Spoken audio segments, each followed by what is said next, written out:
chalice of blood here. Do you mean it's not embalming juice? Well, it might be that. I might turn into that later.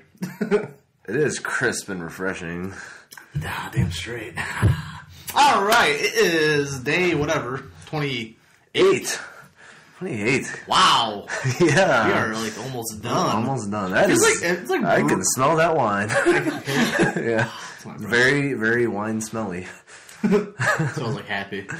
We're in the home stretch, which is why I'm celebrating with a chalice of Amish wine. Amish wine. Amish red wine. We're in PA. What can you expect?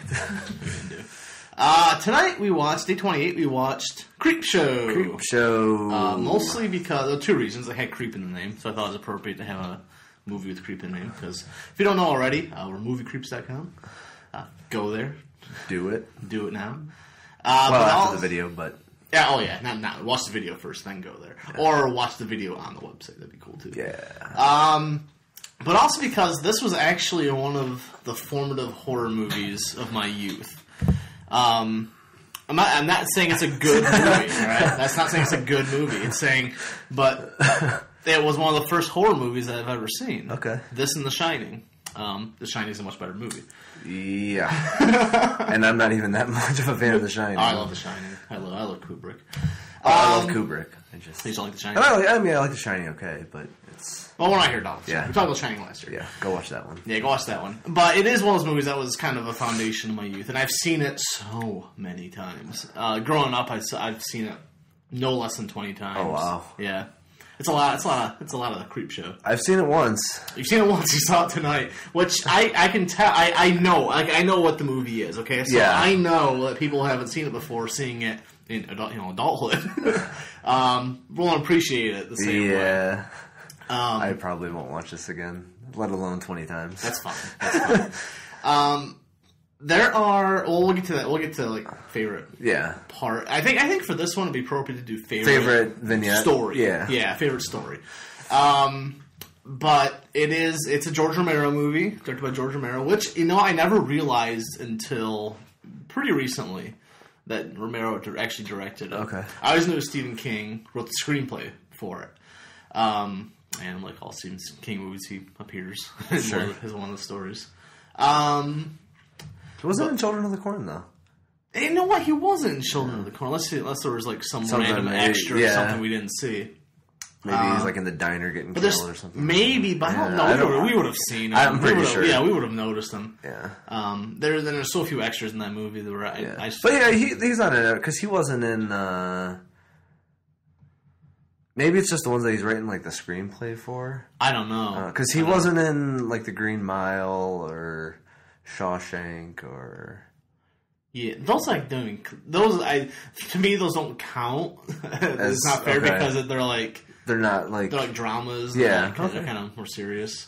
He's not in The Shining also because I'm sure Kubrick would have none of that. Yeah, and that was like one of the first adaptations other than Carrie. But anyway, this is on topic because we're talking about Stephen King, and like all Stephen King stuff, there is a large ball of corn that goes along with this one. It's very cornbally. Pardon if you hear that. That's our heater. Yeah. That's keeping us warm. It is keeping us warm. This is probably going to snow. Yeah, that's disgusting. But regardless, I still have a soft spot for this film. As bad as some of the stories are, I really, really don't like the first one at all. I didn't like the first. Actually... There were only two that I didn't mind. Me too. Well, I like the Stephen King one. I like the Stephen King one. But I also like. I guess let's talk about it now since that's where we're going. We're veering that way anyway. I really like the last one. I think that's the best horror, quote unquote horror in the movie. There's some. Maybe it's just me because. It's just the bugs and the dirtiness. It's so gross. Yeah. And this is actually this story's actually been.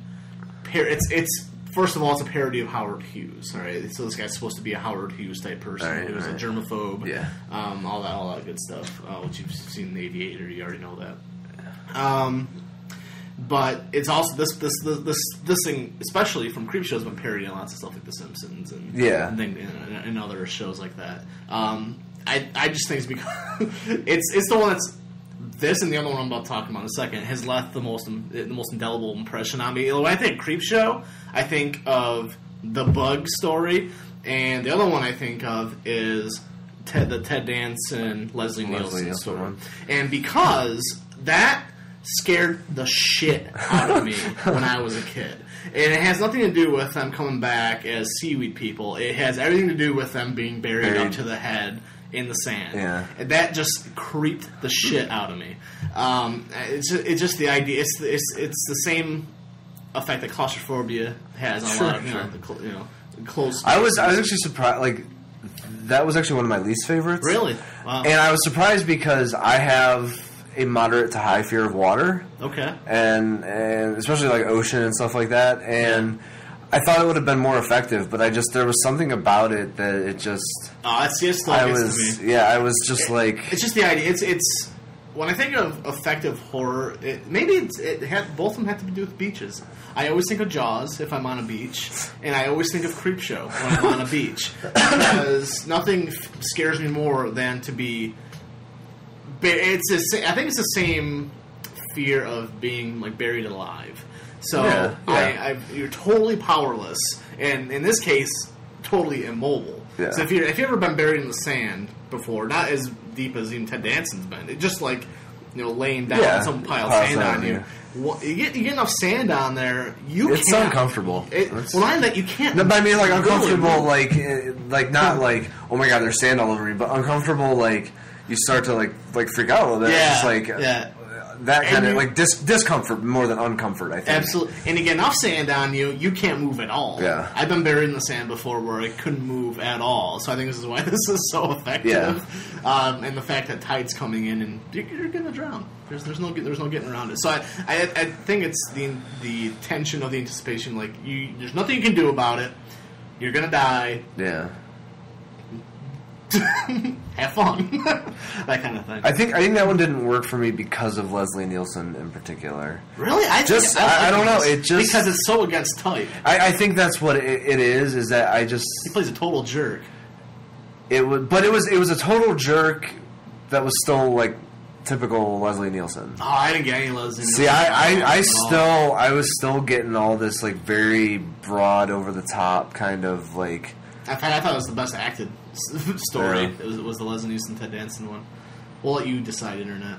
I thought he was really reined in. That's actually the one I'm most impressed by because he's. Really I think he's reined in more than usual, but I still don't know. I still felt like there was a lot of too much. I think if it would have been more subtle, it may have actually like been effective for me. But in the comments below this video, and here where I'm pointing, tell Brandon how wrong he is. That'd be fun. Please do. No, I really liked it, but I mean, the ending is it's cheesy. They come back. It's typical, but also it kind of like the whole movie. I guess why I like the whole movie is because it's capturing that 70s and 80s EC comics, horror comics mentality. The comics that Stephen King grew up on, right? People like George Romero grew up on. The stuff that was banned for a while, and very influential in a lot of those early filmmakers, early horror filmmakers. So it's almost in like an homage from their point of view. It's an homage absolutely. to those things. I almost spilled this one. Would have blended in. Yeah, sorry, I couldn't even. You probably can't see the tablecloth's all like fake bloody. I mean, real blood. Yeah. So I appreciate that part of it, and I kind of like the bookends to it too, with it's so funny coming from parent comic book relations. Coming from which I'm sure that they were aware of. I mean that they were doing this because that was the big thing. Is like EC was corrupting the youth of America. Yeah. And here it is. It's like they're showing the youth of America is corrupt by our comics because we're making voodoo dolls and stabbing our parents and look at talking in demon voices and stuff. And look at the kind of movies we're making. Yeah. But no, I kind of I did appreciate that, you know, for its kind of awareness of, you know, and it's also 80s. Yeah. But my favorite one was the Stephen King one.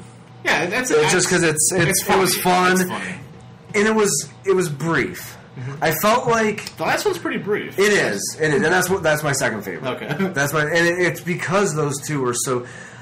I would have rather had more stories in like shorter ones, because some of them they drag on, and it's needless dragging on. Yeah, you know, like the first one, you didn't need that many people to die. You know, like have 2 or 3 of them die, you're making the same point. And and the story's not interesting. At all. Yeah, it's your typical ghost story. But at least if only like it was like, you know, Ed Harris and the sister and the Ed Harris is in this movie. You know, like 3 people. You don't need 6 people to die in that one, and so.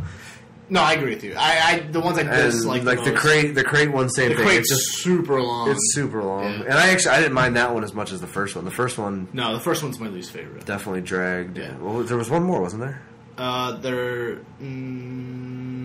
There's the Father's Day. Father's Day. Then there's the Stephen King one.